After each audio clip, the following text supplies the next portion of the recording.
Call this meeting to order. This is the Waverly Planning and Zoning Commission, and it is May 6th, 2021. Thank you guys for all coming, and if we have guests, thank you for joining us. Isaac, you want to do a roll call? Payne. Here. Doug Benschoter. Here. Rich Dane.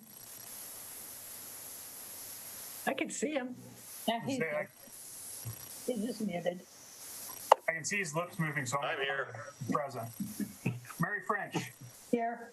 Stephanie Garner. Here. Dave Huser. Here. Kathy Olson. Here. Heidi Solheim.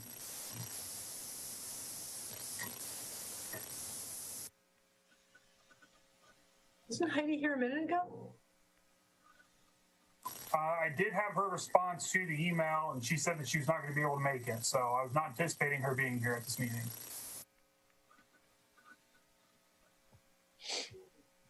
All right.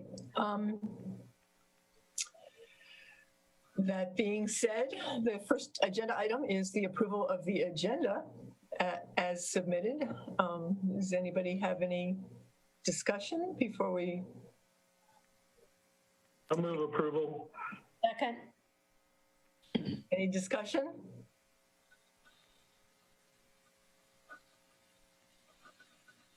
All in favor of approving the agenda, say aye. Aye. Aye.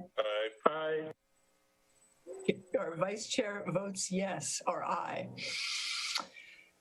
So that has been approved. The next agenda item is the approval of the minutes from February 4th. The motion on, does anyone want to put a motion on the table? Move approval. Second. Any discussion?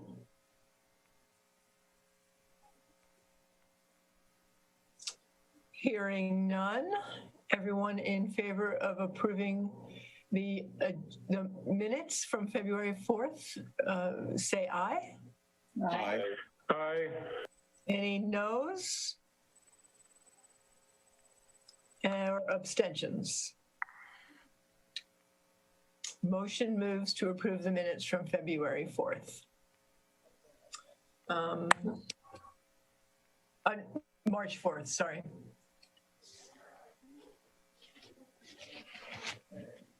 What, Isaac, there's two things in the agenda here. Approval of minutes from February 4th and March 4th. Is that accurate?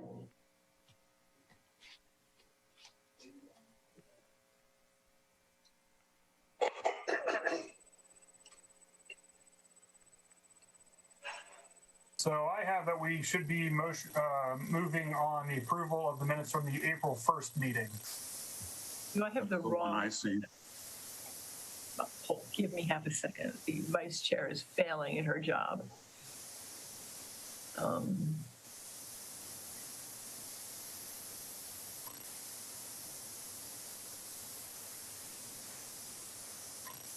Sorry.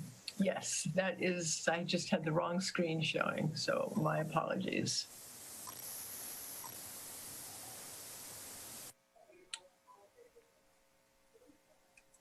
Do we need to go back and clean that up? Because I think I said the wrong dates. Yeah, let's do that just to make sure. Okay, so the agenda is the approval for tonight, and I think that that was okay. You're approving minutes for April 1st, 2021. Move approval. Second. All in favor say yes. Yes. Yes. Vice Chair says yes. Any noes? All right, we will call that approved. The next item on the agenda is a public hearing regarding the request to rezone the former Washington Irving School property. Isaac, do you want to fill us in on what's going on here? Yeah, so if it's all right with the commission, what I'm going to do is I'm going to just do the agenda memo just like I normally would do for a request. And then since the city is the applicant, I'm going to go through kind of the city's rationale for making this request. So, City of Waverly is requesting your zone property located. Oh, let me share my screen real quick.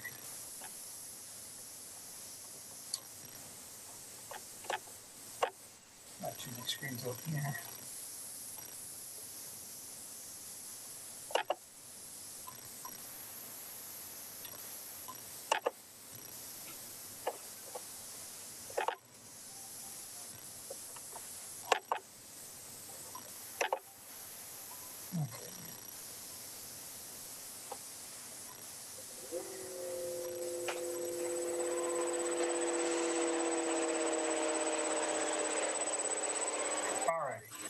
So the City of Waverly is requesting to rezone the property located at the corner of 6th Street Southwest and 2nd Avenue Southwest, more commonly known as the former site of the Washington Irving Elementary School. The city is requesting to rezone the property from R2, 1 and 2 family residential to R3 multifamily residential with the intention of developing townhomes on that site. So this is the current zoning map loading here.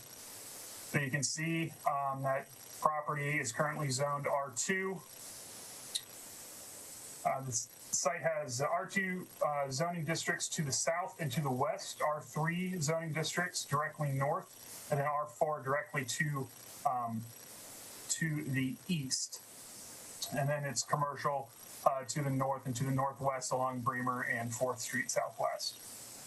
Future land use shows the property as public/government. Again, that's mostly because that's what it's being operated as currently. You can see to the west, even a little bit to the northwest, and then south, it's being shown as residential again because that's how it's being developed currently. To the southeast, you can kind of see where the dry run goes through. Again, that's shown as public, government, church, recreational. Floodplain map. As you can see, the purple, that's where the dry run runs through. That's zone AE or 100-year flood. And then this property, what will be developed of this property or potentially developed on this property, that's located in the 500-year floodplain.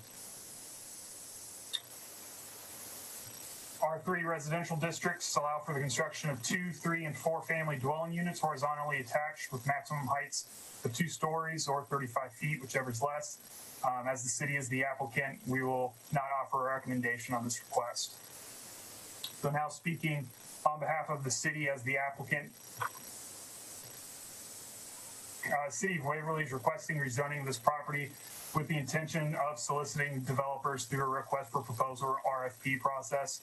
Rezoning of this property will serve as an assurance to potential developers that the property is development ready. The RFP the city has drafted has been presented to the Economic Development Commission, the Planning and Zoning Commission, and the City Council, as well as a joint committee made up of individuals from the Economic Development Commission and Planning and Zoning Commission. At the neighborhood meeting held April 15th, it was requested that the neighborhood have a representative on the joint committee. Since that meeting, the city staff has reached out to a member of the neighborhood to serve as a member of the joint committee, and they have received a copy of the RFP. I don't see them on this call, but we have reached out to an individual, and they have accepted, and they will be moving forward. If this process continues, they will be a part of that joint committee. So while this meeting is specific about the rezoning of the property, city staff understands that many of the questions addressed to the commission tonight will be in regards to the potential development of this property. R3 districts allow for 2, 3, and 4 unit dwellings, horizontally attached and single family homes developed in a cluster development. Think Augusta Circle when we're talking about cluster development. R3 districts allow for housing units to be 2 stories or 35 feet in height, whichever is less. This is actually consistent with R2 and R1 height restrictions, although R1 does allow for 3 stories or 35 feet, whichever is less. R3 districts are also require stricter setback requirements than R2 districts, as R3 setback requirements are 25 feet front and rear setbacks, and then 7.5 side yard setbacks, compared to R2 districts having 20-foot front and rear yard setbacks and 7.5 side yard setbacks. We know that there is water and sewer lines that are ready to be stubbed into this property.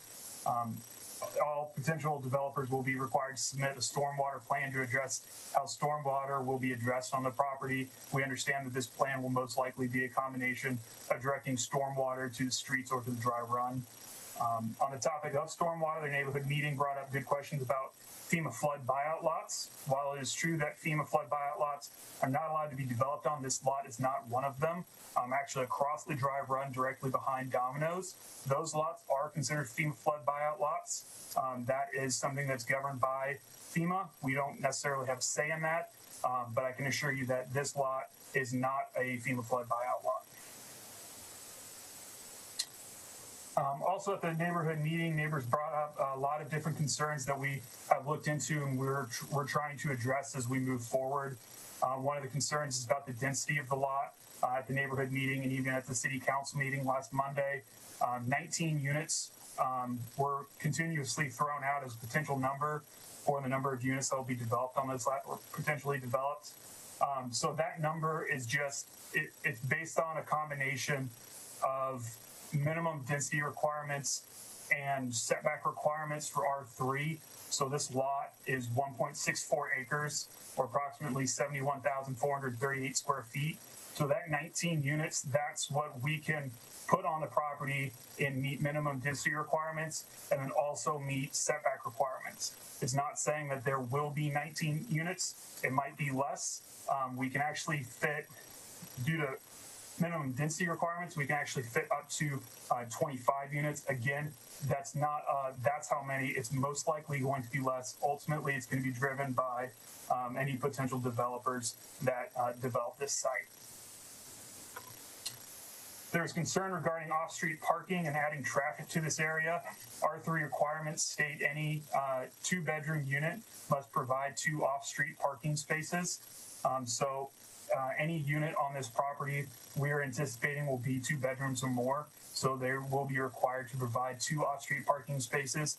Again, as you look throughout the state at developments like this, it is pretty common to see more parking requirements because traffic and parking is generally, it's a pretty common concern when we talk about these types of developments.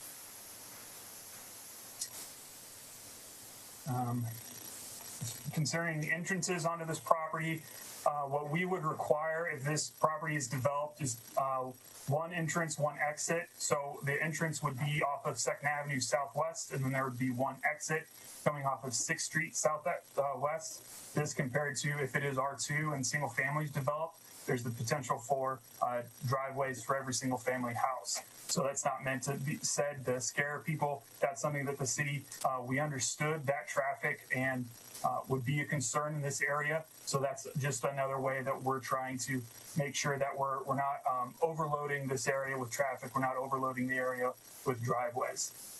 We're brought up at the neighborhood meeting. You can see on 6th Street Southwest, there's a cut into the curb. It was brought to our attention that that is being used as a bus drop-off and pickup location. That's something that city staff has talked about since the neighborhood meeting, and we think that it would be really important to keep that as that type of area. We've explored potentially putting some sort of sign not allowing parking there during pickup and drop-off areas, so we'll maintain that area as a bus pickup drop-off location. And then possibly the biggest question, concern, comment that was brought up at the neighborhood meeting, was why here, not somewhere else in the community? And this is a question that requires a multi-part answer. First, taking a bird's eye view of the property, it's an attractive property for development. You're close to downtown Waverly while also having easy access to large businesses on 4th Street. Being 4th Street and Bremer, you have direct access to get out to the 4-lane no matter which way you go. You're just down the road from the hospital, the middle and high school, as well as Wartburg College. You're directly abutting the Waverly's expansive trail system. You're just 3 blocks away from Memorial Park and the swimming pool. On top of that, this is an infill lot. We've got utility lines right to the property, so you don't have to build streets. All you have to do is stub water, sewer in. So from a development standpoint, that makes this property really attractive. Simply city of Waverly simply doesn't have the available lots to be built on right now that we have had historically. Right now, the city has roughly 40 lots that are available to be built on. In the past, that number has been as high as 110. Throughout the 2000s and early 2010s, we were averaging close to 30 new single-family homes being built per year. In the late 2010s, before COVID, because obviously COVID is going to affect that number, we had dropped to around 10 to 15 new family homes a year. So we had seen that development drop, and part of that was being driven by the fact that there just weren't very many lots to be developed on. So we do expect that Whitetail Bluff, and then we'll also have some lots coming online along Eagle Ridge Drive, so that'll help that number. But obviously, we're looking at different places to introduce, even unique and different types of housing development throughout this community. And then third, City of Waverly owns this lot. This makes it special because we control everything that can happen on the lot. We issue an RFP with specific requirements, such as units must be owner occupied. They have to be affordable. They have to be affordable housing. They must be built to blend and complement the existing historic neighborhood. If the contractor does not meet those requirements to our satisfaction, then we don't pick anybody. It remains how it is right now. That also means that we need to rezone it back down to R2 or to a different residential. We can certainly do that because, again, we own the lot, so we control the future of this lot. In other developments, we do have control in the aspect of we can control the setbacks, we control height of buildings, the density, but ultimately we don't have the type of control that we would have with this property. That's part of the reason why houses being built from 2000 or later have an average closing price of $281,000. What we're looking at is average affordable homes in the 175 to 225 range. That's what we are viewing as affordable housing in this community right now. And that's certainly a lot lower than like I said, the average closing houses of new single family homes being built right now. So to a planner, developing an owner occupied affordable house on an infill lot, that makes a lot of sense to me. But again, the city, we understand that this is ultimately going to come down to convincing the neighbors that this is a good development that's going to benefit the neighborhood as well as benefit the community. We know that it's going to be hitting needs in the housing market in this community, but we want to make sure that this is also going to be something that the neighbors can look at and say, I wasn't on board with this at first, but it's a good development. We're proud of this development. It fits with this historic neighborhood. And I hope that me going through these can bring some clarity to the city's viewpoint on this property.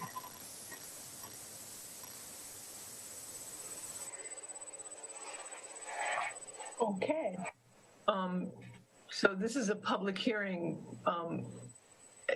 Isaac, you're going to have to help me through this. Is this the point where we open it up for discussion from anyone else that wants to participate? That is correct. We'll open the public hearing. We just ask that you please state your name and your address.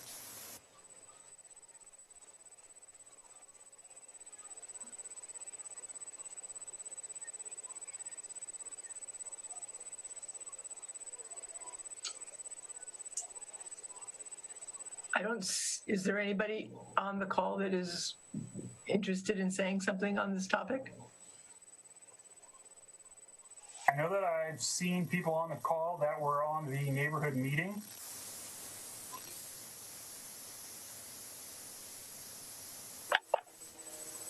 John, okay. And I'm John McElmall, and 316 4th Street, Southwest, Waverly, Iowa. I got a question on the dry run and the rail trail behind it. Is basically, how are you going to, because you're talking about putting 19 families there, how are you going to keep them out from walking down into the dry run, and how can we monitor that? Because right now you can see, every time you drive by, you can see the dry run, and you can see it open. But with family housing being built there, you can't really monitor that.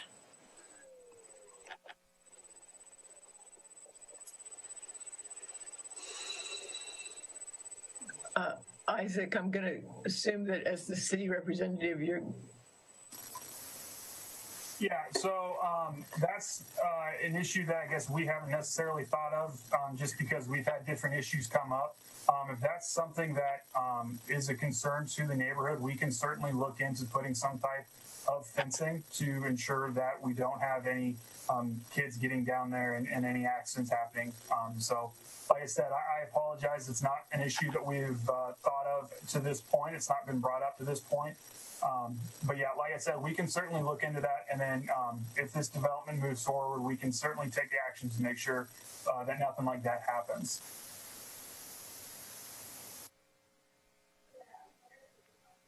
Is there anyone else who would like to bring something to the discussion?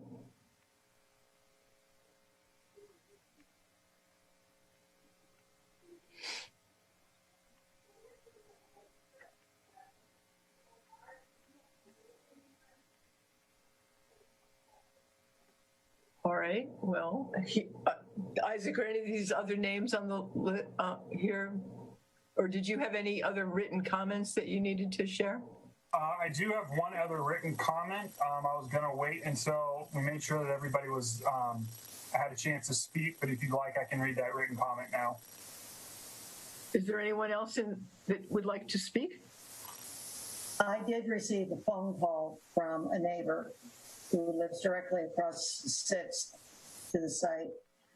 And I think it was just a reiteration of all the comments that she had during the council meeting. And I think you've addressed them, Isaac.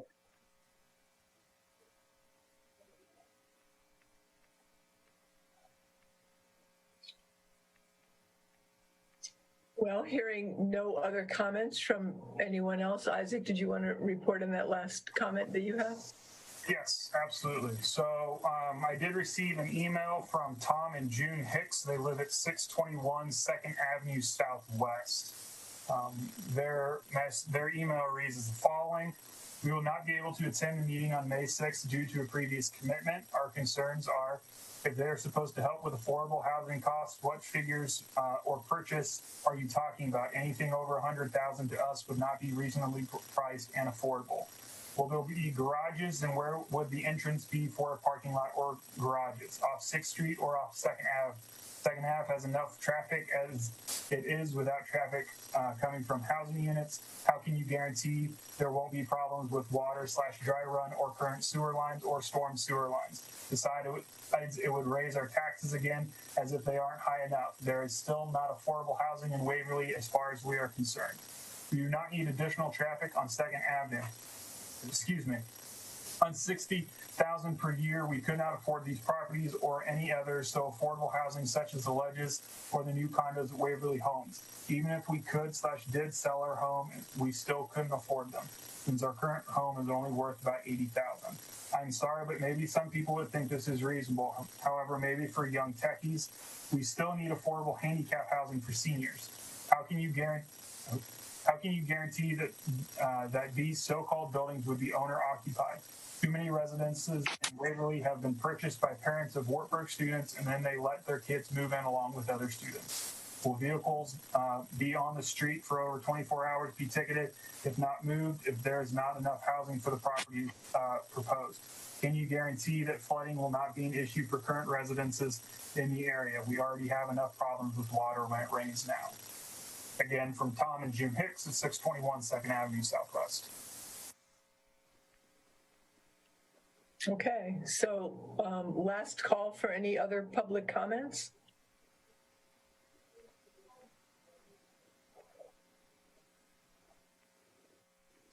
Hearing none. Isaac, do I now ask for a motion? Or do we open it up for discussion amongst the? I would ask for a motion, and then we can discuss among the commission. So I would close the public hearing now. Correct. Okay, then I will say that the public hearing is now closed. Hearing no other questions from the public, and thank you for your letters and concerns. Motion from anybody in the group? I move that the Planning and Zoning Commission approve rezoning it from an R2 to an R3 category.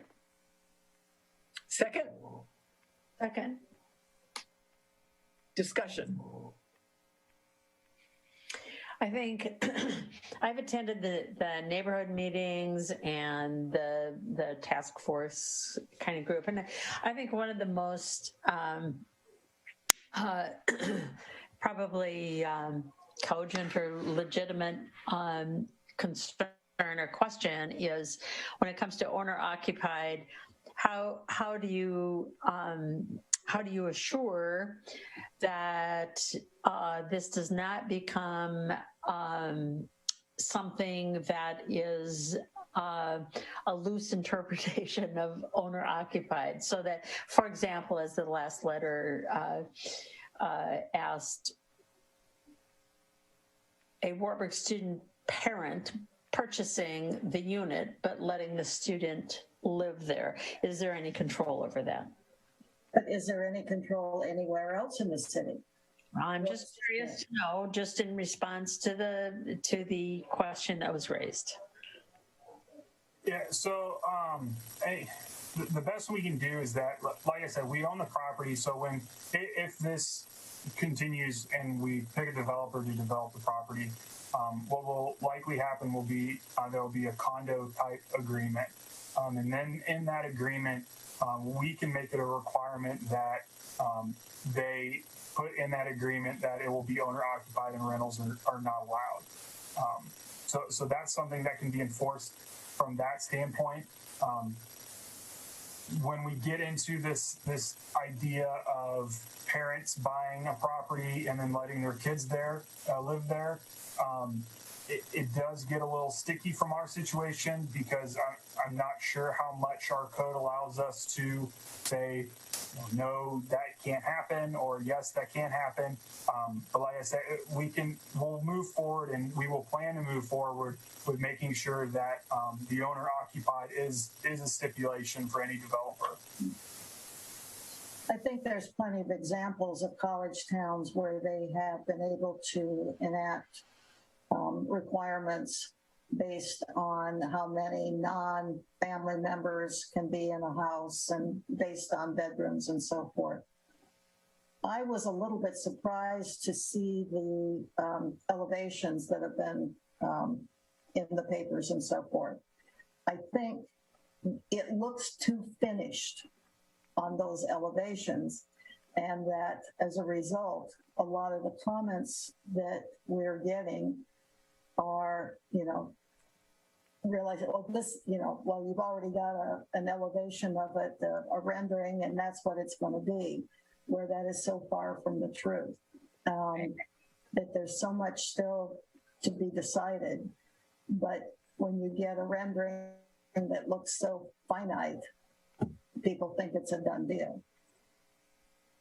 Yeah, and that's on, that's on us because it was a situation where we wanted to make sure that we showed the neighborhood what we're thinking, but at the same time, yeah, I think that we did, at bare minimum, we towed the line between this is what we're thinking versus this is what's going to be there. That was not our intentions. Our intentions were to say, this is the type of development that we're thinking. It does not mean that that's what it's going to be. It does not mean that it's going to be, like I said, 19 units. It might be less. And in all honesty, it probably will be. Looking at different types of developments like this around the state. More than likely, there will probably be more parking. It wouldn't surprise me if there's more green space than the stuff that we've shown. Ultimately, it comes down to what is presented to us from the developers. And if it's something that staff, the representatives from planning and zoning, representatives from economic development, and the representative from the neighborhood says, okay, I like this, then we'll move forward. But if we say, no, this isn't meeting what we want, then we won't move forward. And I can't reiterate that enough, that we own this property, we control what gets developed there. And we have, if it's not something that we want, then we won't move forward, and it'll remain how it is right now.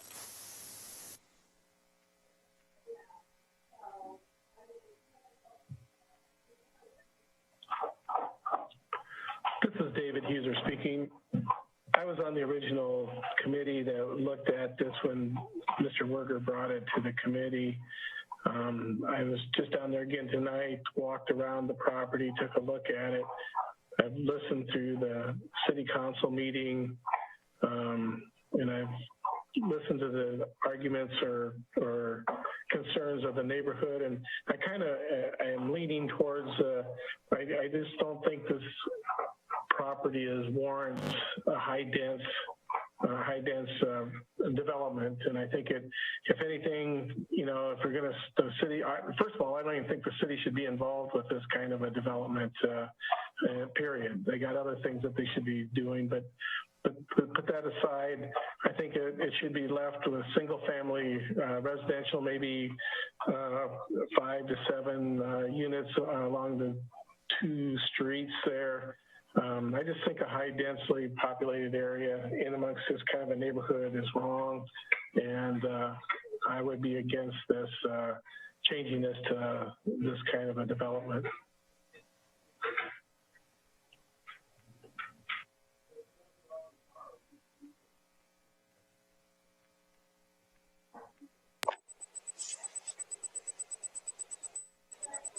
Any other discussion?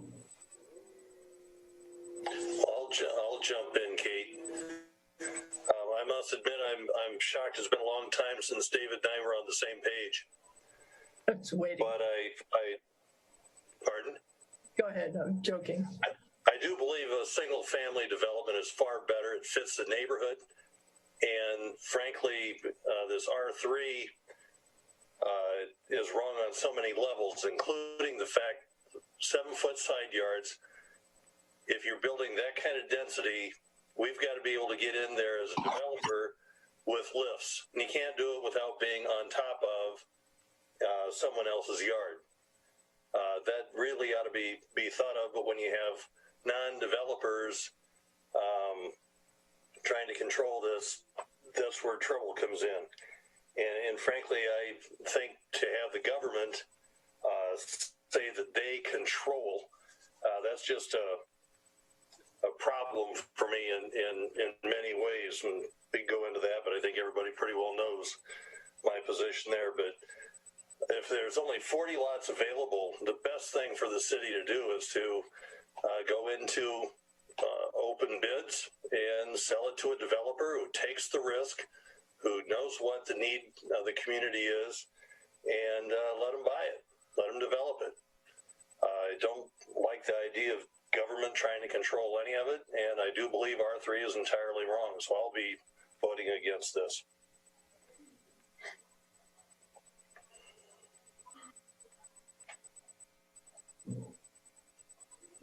I feel like it's an interesting conundrum. My gut says it's a little too dense, but I don't hate the idea of some dense housing. I think that it's in a spot that's kind of between between a residential district and a somewhat commercial district. Although I think that some of the commercial density has been lost over the years. And I think that there's value in some tight density kinds of housing. I haven't spent a lot of time looking at the plans the original, the really early ones that crossed our desks. They do strike me as fairly dense. I think it might be too dense, especially when you throw in cars and kids wanting to potentially go outside and play. And I feel like maybe there's a happy medium or in between. But I also think that balancing that against the idea that whether the city has control or should have no control, that's a separate conversation about this. I mean, I think that the intent of what Isaac is telling us is that by the city having some control, they're able to have a developer work within the expectations of the neighborhood. And I think that that's the intent there. not the we want to control it kind of idea. I would agree with that. And I think that's consistent with the meetings that have been held in the neighborhood and with the task force that met to try to study this. I agree with the notion that some density of housing, I don't know the correct number, but I think a lot of the concerns that were brought up by the neighborhood can be addressed through that RFP process, and especially with input from a member of the neighborhood. I think, you know, the point on the use of R3 or even R2 in that area goes along with the traditional master planning or city planning, in that you use that more dense residential as a transition between commercial and R1 residential. So that, to me, makes this a good site for that as a transition area. I think if these were 3-story, 4-story, something like that, it would be a whole different view. But, you know, the maximum 35 feet high, you're showing, you know, recommending 2-story. It's going to fit, it can fit into the neighborhood. I'm not sure about Rich's concern about a developer not being able to get in there with a 7-foot side yard. It's not like they're building them one by one. It'll be built as one complete development all at once, and so that shouldn't be an issue. You really think that someone's going to go in there and put in 19, 20 units all at once without selling any? I don't think so. I think it can happen. It depends on what the RFP comes through. And we really don't know what the RFP is going to say in terms of the number of units either. That, yeah. You know, 1920 is not set in stone. That is dependent on what goes through the RFP and the approval. Well, and with the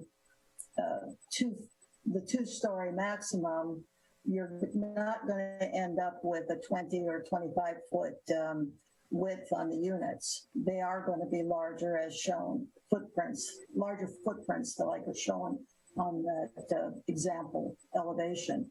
So density is going to be reduced because of that.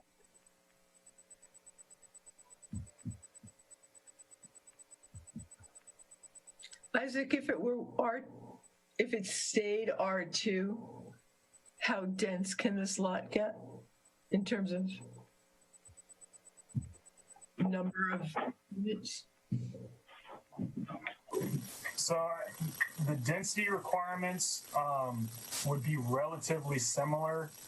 The problem that we'd be getting into is the multiple structures on a single lot. So we might be looking at something where it'd be more like condos compared to what the city's idea of being more of 3 to 4 unit townhomes. So again, it just kind of depends. The density per unit would be, I think, 11,000 per unit in R2, where in R3 for 3 unit and 4 unit, we're looking at 9,000 square feet per structure. So. I mean, I keep visualizing these as essentially what I think of as row houses. And then, you know, a set of row houses and then a break and then a set of row houses. Is that kind of, that's what I keep visualizing. And my experience with that is that that's actually a rather pleasant kind of residential development. Doesn't that depend on what the developer brings forward? I think it does, but I think that it's that density level is really conceptually what I'm talking about. Not necessarily the design, but the density level. Isaac said the density R2 to R3 is not that different. So what Kate was saying, that type of design is what the city visualizes for the property, but ultimately the final design, again, if this goes through, would be up to the developer. So, Isaac, could you maybe clarify what type of structure would qualify for an R2 versus an R3? What my understanding is, what Kate described is better suited for an R3 because there are 4 units, perhaps adjoining, versus in an R2, can you only do 2 families? So you're looking at a condo type setup or duplex type setup.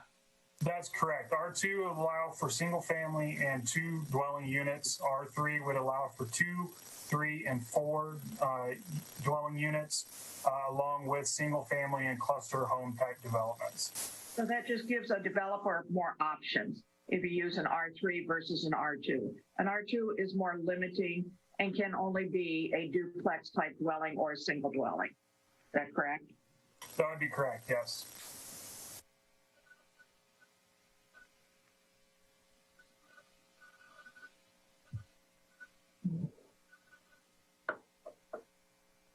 The other thing you got to think about, this is Dave, I'm not against high density developments, and I think there's a place for them. I just don't think this neighborhood, a lot of times when you see row houses like you're talking about, Kate, you see them on both sides of the street, you see a whole area of them, and just putting these into this little triangle piece here, I just don't think it fits the neighborhood. And I guess if I lived down there, I wouldn't want those that are across the street from me. I just don't think they fit the neighborhood down there. That's my thoughts.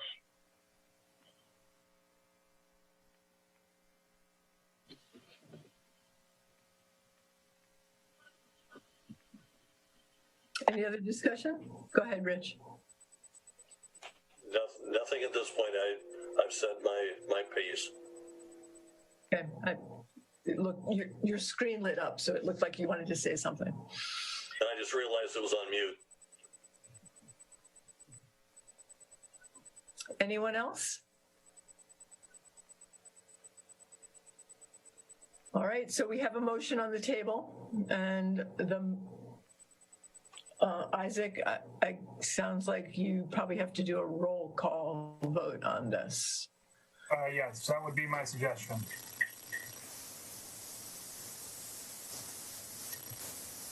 Stephanie Garner. Yes. Dave Huser. No. Kathy Olson. Yes. Kate Payne. Yes. Doug Benschoter. Yes. Rich Dane. No. Mary French. Yes. Motion passes 5-2 with 1 member absent and 1 open seat. All right. Okay, so next thing on the agenda is back to regular business. Isaac, we have a plat of survey to review for the same site we were just discussing. Yes. Okay. So the this plat of survey, as you can see on this zoning aerial, this particular piece of property extends across the dry run, as does some of the properties to the southeast of it along the trail. The plat of survey essentially just divides up that area into 1 lot. So let me go down to. So it would essentially just turn it into a triangle. This northeast property line, this would be run right inside the trail system. So the trail system would not be a part of this property. Then obviously it would be confined by 6th Street Southwest to the west and 2nd Avenue Southwest to the south. So again, since the city of Waverly is the applicant in this plat of survey request, we are not going to make a recommendation.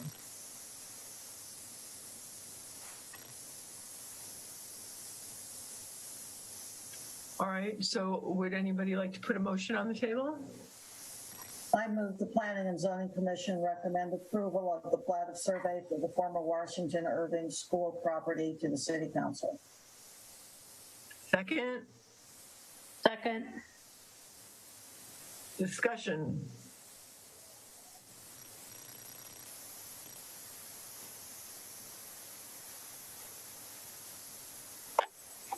Okay, to me, this seems premature. I think that if we're going to, it's got to go to council. It's got to, you've got to see if there's interest in developers. It makes no sense to go ahead and approve it tonight. It's a slam dunk type of deal if someone really wants to pull that off. But at this point, I think it's premature. I would recommend we just wait.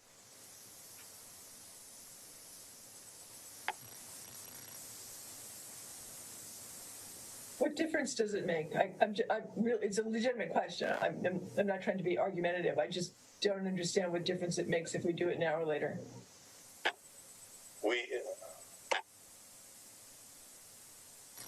I mean, we're basically just saying that the triangle is the development site and the rest of it is the dry run. Isn't that what we're doing?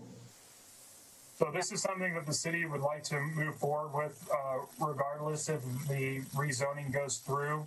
Essentially, we want to separate the park area, whether it remain as a park or if it's developed, from the dry run, just so that we separate those parcels.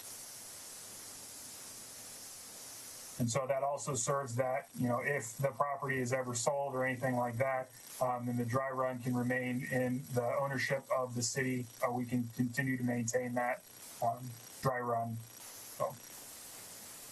When it takes away the lots that are already platted there, so in case even the city council, there was one or two people in the city council that thought it should stay in single family housing, you know, or single housing there. So it would take away those lots and make it one, just one lot, if I'm correct, aren't I? Aren't those lots half in the dry run now?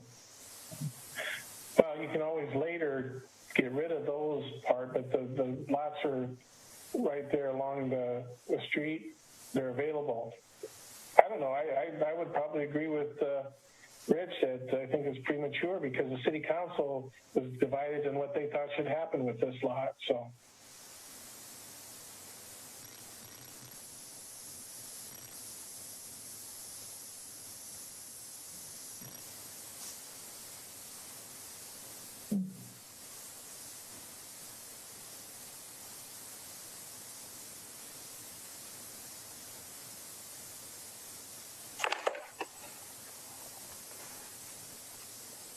I call the question. Sorry, Mary, what'd you say? I said I call the question, which means we have to go directly to a vote. All right, let's do it.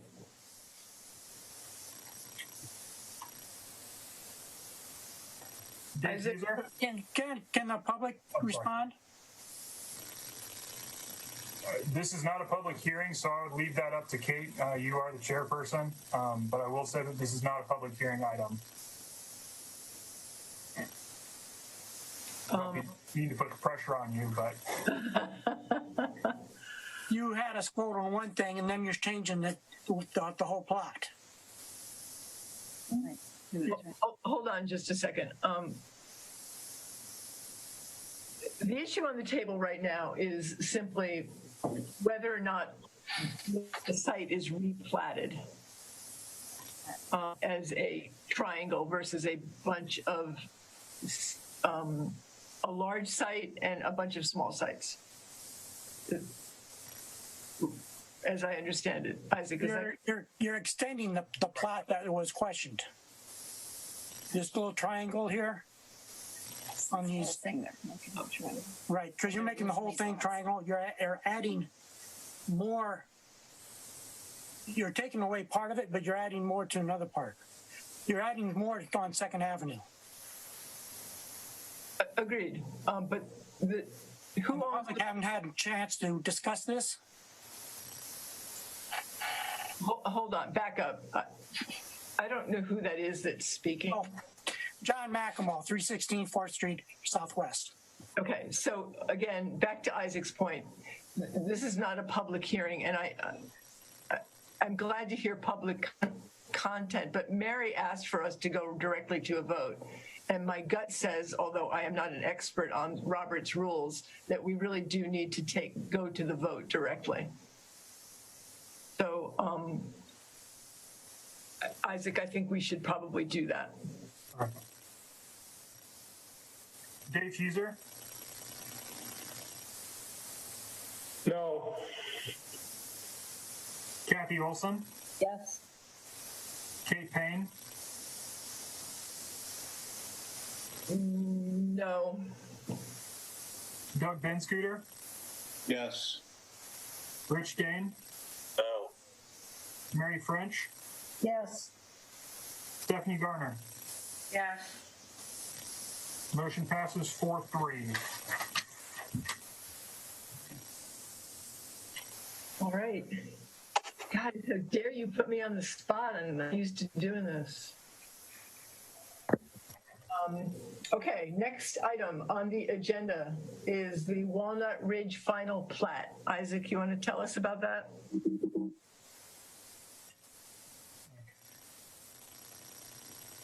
So we saw two different preliminary plats for this, if my screen will load here. So the second preliminary plat, just essentially it changed where the easements on the southwest corner of Lot 1 would be.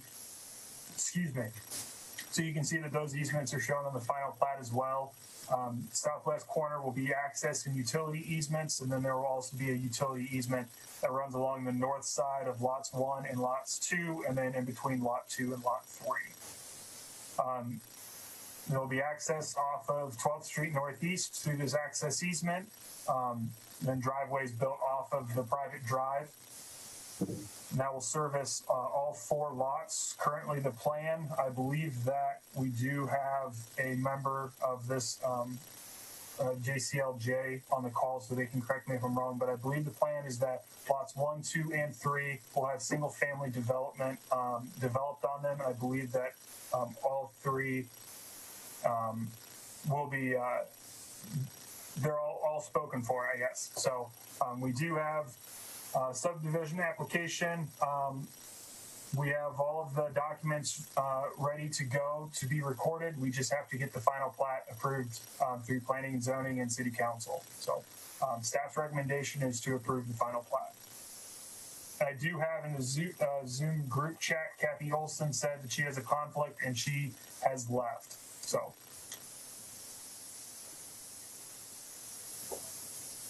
All right. We still have a quorum? We should.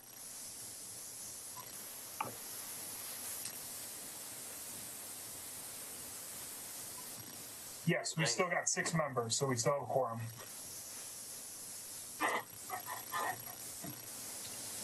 Okay. Is there somebody want to put a motion on the table?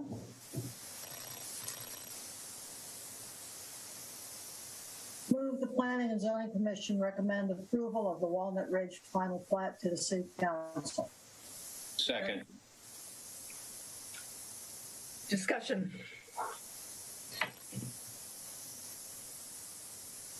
My only question is, they will get access to lot 4, correct? At the very end of that, if you just slide it over to the, yeah, keep sliding, yeah. So they'll have access to the lot 4. Whoever buys that or owns that lot will. That is correct. They will have access to all 4 lots.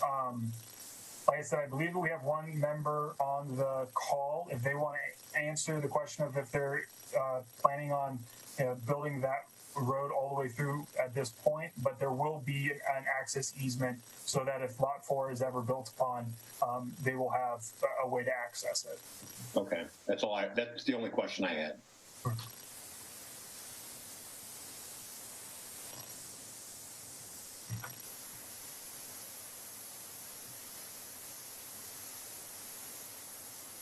Any other discussion?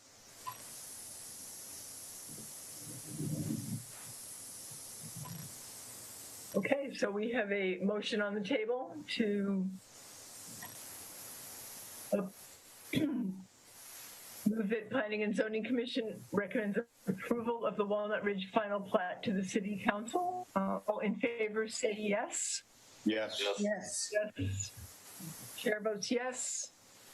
I think that's it. Motion passes. Anyone voting no? Sorry, I'm not very good at this. All right. Last item on our agenda, comprehensive land use plan request for proposal. Isaac? Alrighty, so we put together this request for proposal for the comprehensive land use plan. Scroll through this. So essentially, we've outlined that we want to essentially make a new comprehensive land use plan, make a, I scroll too far, I apologize here. So here are the objectives that we've listed. We want to make sure that we identify potential areas that we may annex or develop in the future. Identify corridors that we want to maintain. We are expecting Leisure Services to move forward with a new park and open space plan that'll be added potentially at the City Council level. That will have this RFP will address both the comprehensive land use plan and a new park and open space plan. So that's a possibility. I want to make sure that everybody's aware of that. So this is something where we have it budgeted for the fiscal year of 21-22. We have a timeline where we, if approved, we'd be sending out this RFP at the end of May. We'd be starting an interview process with potential firms. In the past, I think the last 2 times we've used Intercog. Dave, you can correct me if I'm wrong on that, but I believe the last 2 comprehensive land use plans we've used Intercog. Starting a comprehensive land use plan and a timeline, know that there's a lot more other firms that do this as well. So we're hoping that a lot of firms respond.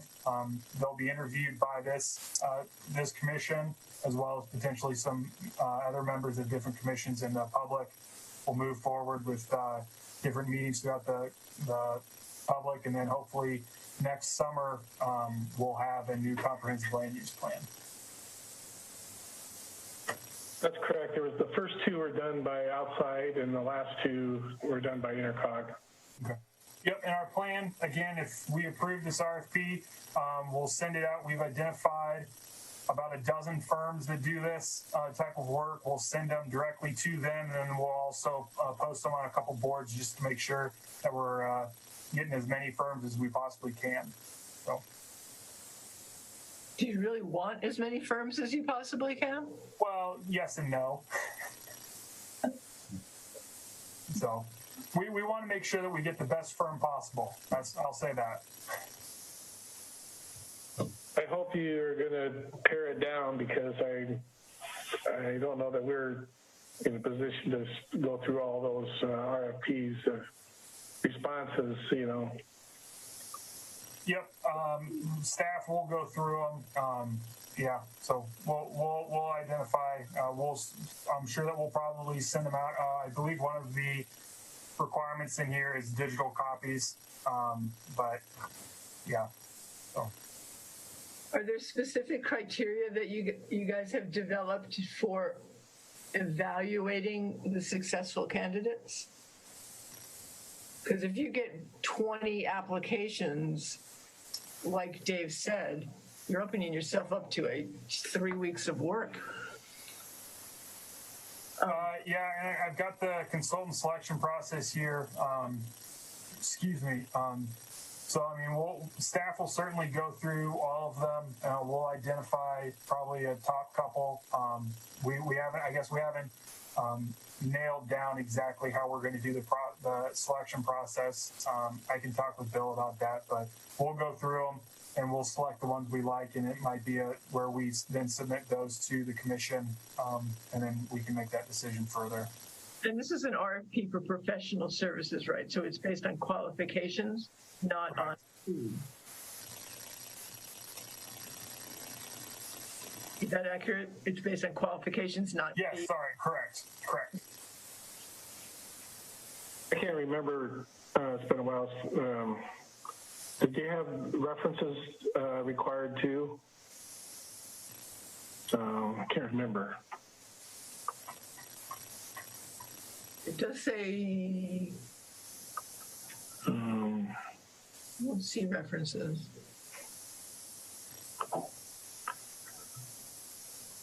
I think it'd be important to have references of other communities they've done, so we can kind of take a look at and get, you know. It does say list of clients and other. I thought there was something, but I can't remember for sure.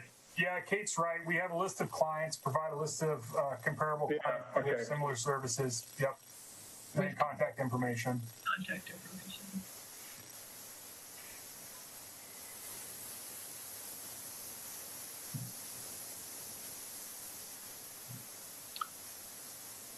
Any further discussion? Isaac, do we need a roll call or a group vote okay on this? I think a group vote is okay on this. Okay, so we have a motion on the table. All in favor of approving the RFP for... I'm sorry, who made the motion? I don't think we I have. don't think there's been, we didn't have a motion yet. I'll make the motion. I'll move it, Kate. Okay, I'll second it. thank you. Glad I have people keeping me in line. Dave, I'm assuming you're moving to recommend approval? Yes. Well, thanks a lot, Isaac. I'm sorry, what would you like to make a recommendation for, David?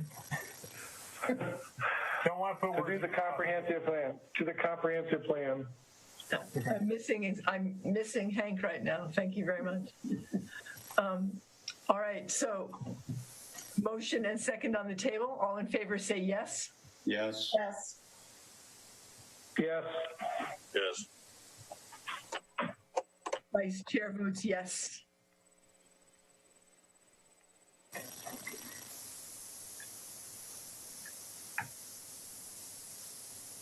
Okay, I think we've got 6-0. I don't think that Kathy Olson is back yet.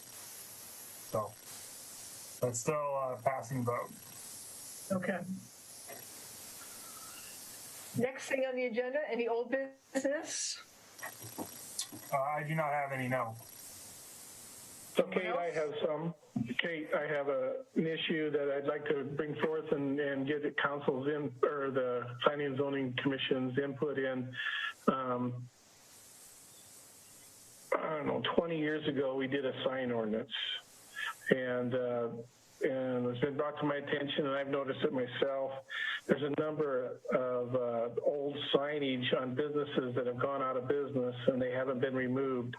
And I think I talked with Isaac about this, and I think they have 30 days to actually remove it. And so when Isaac and I talked about it, if we can give them some places where this is an issue, where they've not taken down their signs, I think Isaac would appreciate that, and just kind of keep your eyes open as you're around town and write those names down and get them to Isaac. I think that's how we talked about it, wasn't it, Isaac? Yep. So I'm the code enforcement when it comes to that point, but we are complaint driven.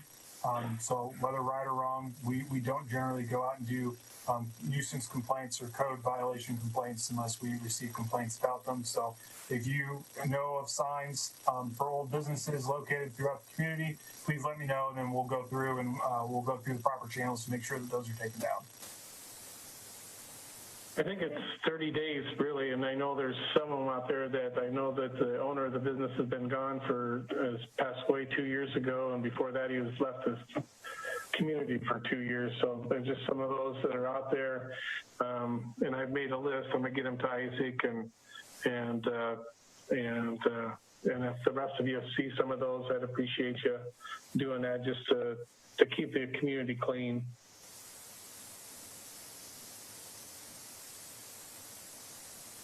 Okay. Any other old business? Hearing none. The next agenda item is new business. Any other new business? I do. I have 2 items for new business. First, generally, we would be doing elections in May. We do have an open seat right now, so we've decided that we're going to push that election back to June. So with Hank leaving the commission, his term was up May 1st. So we do have an open spot. So we are currently looking for someone to take that spot on the commission. And then, like I said, in June, we'll have elections. So right now, Kate is the vice chairperson, acting as the chairperson. So she'll have to do at least one more meeting. So be thinking about if you guys want, if somebody wants to step up and be the chairperson, certainly be thinking of that throughout this next month. So. And the other item I have is meeting in person. I don't know if you guys pay that close attention to the city council. I sure hope you do. But they will be moving to in-person meetings in June because we are a telecasted commission. It has been suggested that we also should be moving to in-person sooner rather than later. So I wanted to reach out and see how everybody feels about moving to in-person in June. Question, are there going to be any revisions to the council room to accommodate social distancing? So I know at the city council meeting, it was talked about potentially putting barriers or partitions, however you want to say it, between commission members, like at the computers. I have not heard from administration if they're going to move forward with that. If that is something that the commission would like, please let me know, and then I will pass that along. As far as the crowd, I believe that again, that is something where we're going to try to space chairs out to be as close to 6 feet as possible, get as close to social distance as possible, while also allowing for enough chairs to have the citizens be present. So, and if there's recommendations or things that the commission would like to see moving back into person, please let me know so I can pass that along.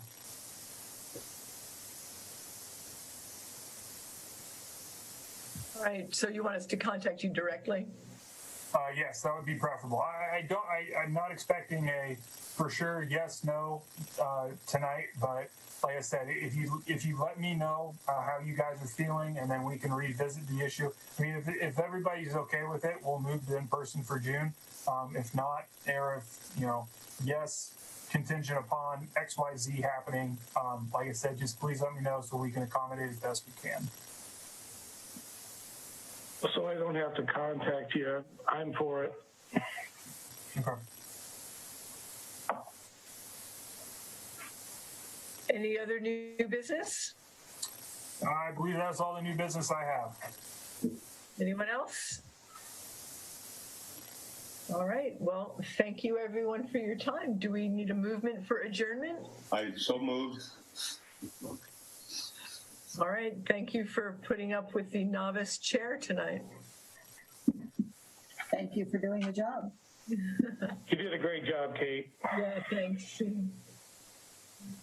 It'll be better next time. I'll practice. Well, does that mean you're ready to take over the job, huh? No, it means that will be my last time. I thought I heard you say you're ready to do it next time. Only one more time.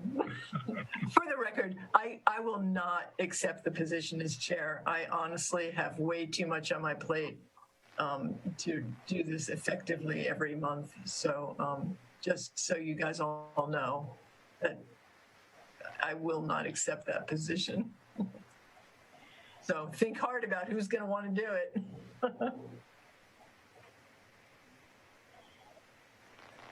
So thanks. Good night. On that note.